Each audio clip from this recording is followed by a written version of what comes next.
Teacher dies following motorcycle crash in St. Elizabeth.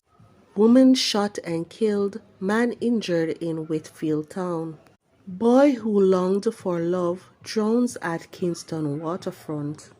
Please remember to subscribe, like, share, comment, and don't forget to hit that notification bell so you can always be updated with the latest news.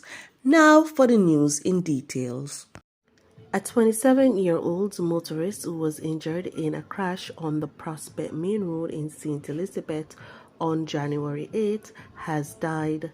The deceased, Nicole Briscoe, was a teacher at Neem High School in the parish. It was reported that Mr. Briscoe lost control of his motorcycle and crashed into a wall. He was assisted to hospital where he was admitted until his death on Monday. Mr. Briscoe is the second road fatality in St. Elizabeth since the start of the year.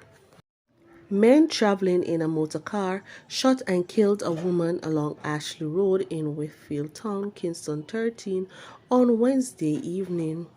The deceased has been identified as Letitia Vessel, also called Munchie. A man who was also shot during the incident is being treated at hospital. The incident occurred about 7:30 p.m. close to a security checkpoint in the community. Residents reportedly heard loud explosions and had to take cover. The St. Andrews South police are probing the incident. Tensions flared yesterday at the scene of a suspected drowning at the Kingston Harbour as family members publicly expressed anger at how a son who longed for love met his demise while swimming on Tuesday. Dead is 12-year-old Karif Machinier, who attended Tivoli Gardens High School. More details to come following further investigations.